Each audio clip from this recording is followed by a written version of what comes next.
In Dawn of the Dead, directed by Zack Snyder, there are characters who dominate the screen. Others, on the other hand, exist in the background as secondary characters. Andy belongs to this second group. He did not share refuge with the protagonists, nor did he have the luxury of dining by candlelight or taking part in the internal discussions inside the mall about going to the island. Andy was alone from the beginning, separated from the protagonists by only a street, locked inside his own fortress. Andy is the owner of a gun shop across from the Crossroads Mall. An ordinary man who, ironically, possesses thousands of bullets when the world begins to collapse under the hordes of the dead. During the movie, we barely see him on screen and only hear him speak at the very end. Although throughout the film, he communicates with Kenneth using a whiteboard and binoculars. They exchange jokes. They play a game where Andy shoots zombies that resemble celebrities. And as the days pass, they build a friendship without ever crossing the street.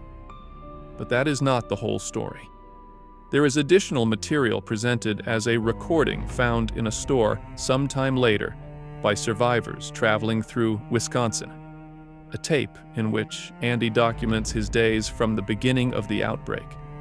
It should be clarified that these are not the protagonists of the movie, and it is speculated that it was another group passing through the mall. The tape does not present an alternate version of events, but rather another angle of the events of the film. The intimate version of the man who never managed to cross the street. The recording begins early in the morning on May 7th, 2004. Andy decides to record everything in order to write a book when the crisis is over. He believes it will be temporary. Like many other survivors at the beginning of the collapse, he thinks it will be enough to endure for a few days. I imagine he must have seen the government announcements on television. The camera shows fragments of his previous life. His wife, uncomfortable with being recorded. His young daughter, a goldfish named Ariel, a birthday gift. From the beginning, there is tension with his wife, 9 months before everything started. Now, he was separated from her, although they shared custody of their daughter. And when the outbreak begins, Andy had been left alone in his shop. Alone with his weapons. Alone with the camera. Alone with the fish. That morning, he tells us how he avoided a police checkpoint because he was worried about being caught driving after drinking alcohol, how he ran over several infected who were chasing him, and how he was surprised by how fast they ran. At one moment, Andy heard his door alarm when it was hit from the outside. He reinforces the entrances, blocks the windows, and checks his supplies. Fortunately, he has water, electricity, and more than enough ammunition, although very little food. He calculates he can ration it for almost a month. At this point, Andy still does not fully understand what is happening. The phones are not working, but fortunately, the internet still works. He explains how he saw online maps with red spots spreading across the entire world. He listens to confusing transmissions on his shortwave radio. Some people talk about the dead walking, but he dismisses it and believes it is just nonsense, thinking everything will end soon and that he only needs to sit and wait. Meanwhile, on the other side of the city, Anna and the rest of the future survivors are still living their daily routines without knowing that everything is about to explode. From here, the two timelines move forward in parallel. In the early morning of May 8th, while Anna sleeps beside her husband, Andy is already beginning to hear the moans of zombies gathering outside. He cannot sleep, but he is afraid that if he covers his ears, he will not hear if the zombies break in. The morning marks the first real change in Andy's mindset. He no longer denies that the zombies might actually be dead when he decides to test how to stop the creatures. He tells us that he shot one in the chest and nothing happened, Then he shot it in the lungs, and nothing happened either, in the legs and the spine, and it still kept moving as if nothing had happened. Only when he shot it in the head did the body finally fall. At that moment, Andy understood the fundamental rule in any zombie universe, and he does not express it with terror, but with relief, because he now knows there is a way to kill them, and therefore a possibility to survive. He calculates that there are between 200 and 250 infected outside the store, and that he has approximately 10,000 bullets. After doing the math, he believes the numbers are in his favor. This calculation is important because it reveals Andy's first mistake, believing that the apocalypse is a problem of numbers, a matter of ammunition, endurance, and patience, without yet realizing that the real exhaustion will be psychological. The rest of the day, Andy spent shooting from the rooftop, using up hundreds of rounds. But every time he eliminates one, two more appear. The mass of zombies never decreases. It just keeps growing. Fire does not work either. When he used a Molotov cocktail against the crowd, he only burned a few of them, and most kept walking. The only thing he managed to do was make the air smell like burned flesh. And by this point, Andy was already beginning to feel hungry. On the morning of May 9th, the moment occurs that definitively connects his story with the events of the movie. Andy observes movement in the shopping mall for the first time, with people on the rooftop and even a military helicopter flying over the area. For the first time since the beginning of the outbreak, he smiles because he realizes he is not alone. That moment completely changes his mental state and gives him hope that he only needs to endure until rescue arrives, and he can meet the survivors on the other side of the street. Although that same day he believes the help may take a few days to arrive, rationalizing that outside there are already thousands of zombies, and the numbers continue to grow, surrounding the entire area. Even so, Andy still trusts that rescue will come. That same day, communication with Kenneth begins using only written messages. This is the beginning of their long-distance friendship, but by this point, he has already run out of food, although he believes he will be able to endure. On May 10th, Andy learns from Kenneth that Fort Pastor has fallen, and he realizes that help is not coming. By May 18th, Andy has spent days without food, but he continues communicating with Kenneth and the group in the shopping mall.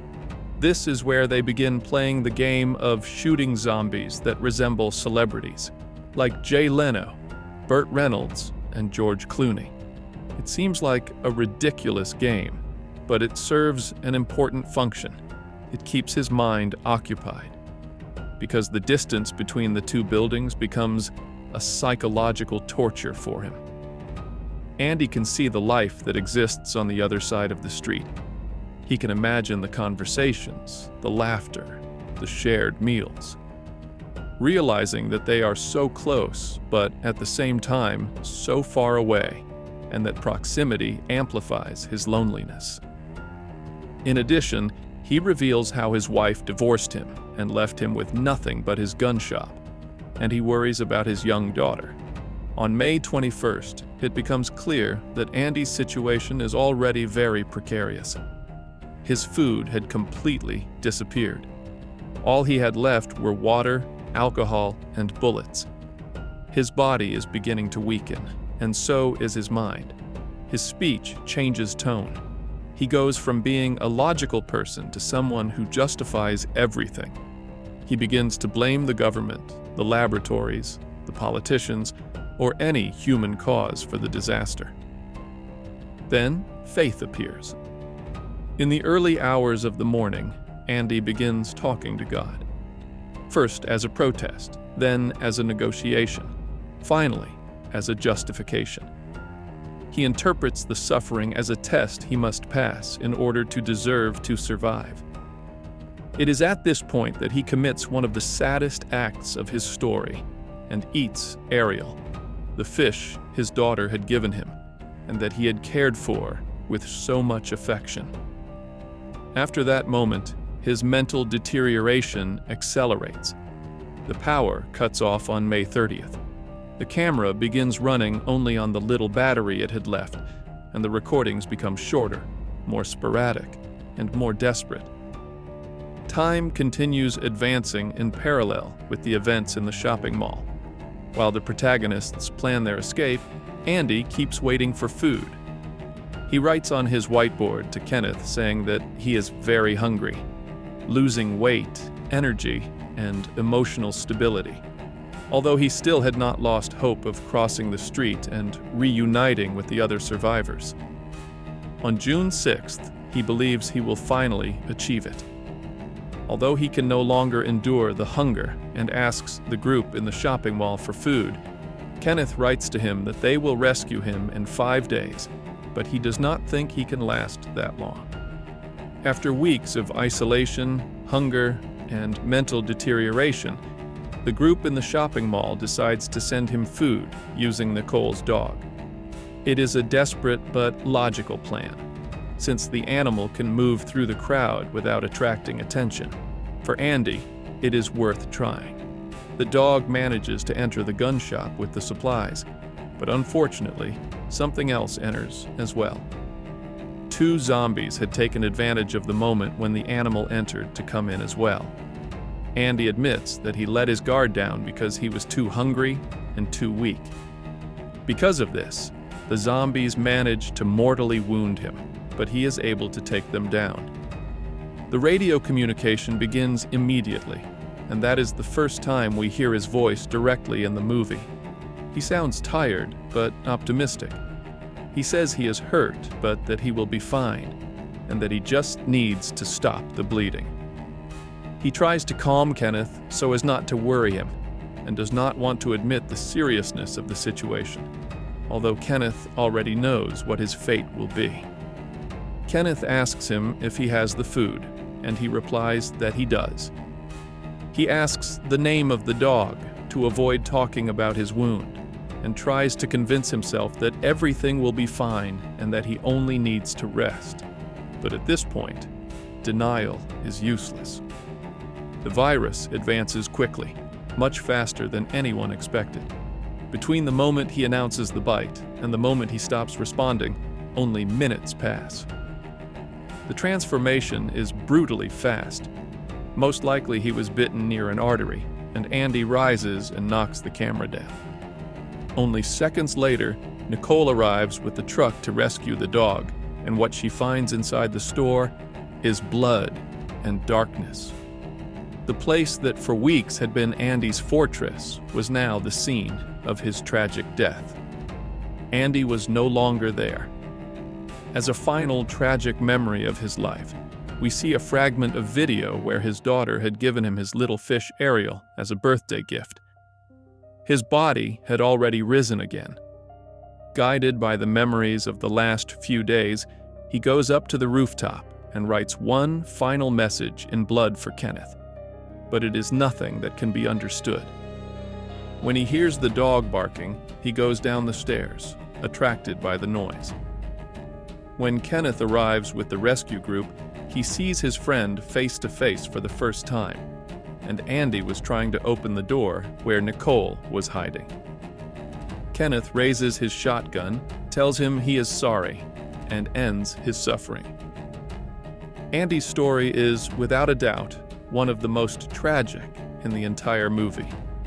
From the moment we see him emaciated, asking Kenneth for food from a distance, to the nearly month-long journey in which we witness how he slowly wastes away from loneliness and hunger. He had shelter, water, weapons, and enough ammunition to eliminate most of the zombies surrounding him. But in the end, none of that was enough to save him. He endured extreme hunger, total isolation, and psychological deterioration for weeks. He watched civilization collapse through his computer and from the rooftop. He saw other survivors only a few meters away whom he longed to meet soon. But even being so close, he never managed to cross the street.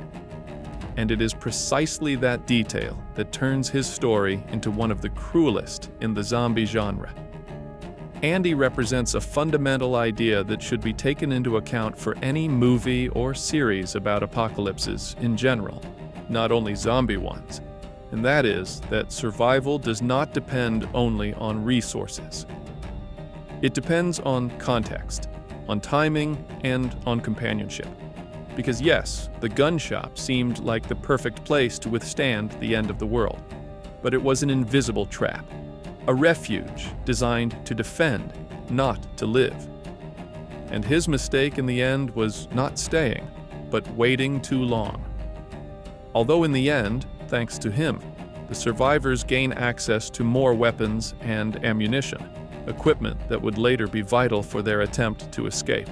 And with that, we've reached the end of this video. I hope you enjoyed it, and if you did, remember to give it a like, subscribe if you haven't already, and turn on the notification bell to stay up to date with all my new videos. I also want to give a special shout out to the channel members. Thanks to you and all of our viewers, we can keep diving into these kinds of disturbing and thought-provoking stories. Thank you so much for your ongoing support. And if you want to support the channel and get access to exclusive content, early videos, and other perks, I invite you to become a member. Just click the join button below this video. See you in the next one. Hey, don't go just yet. If you enjoyed this video, I've got another one I think you'll love. Check it out.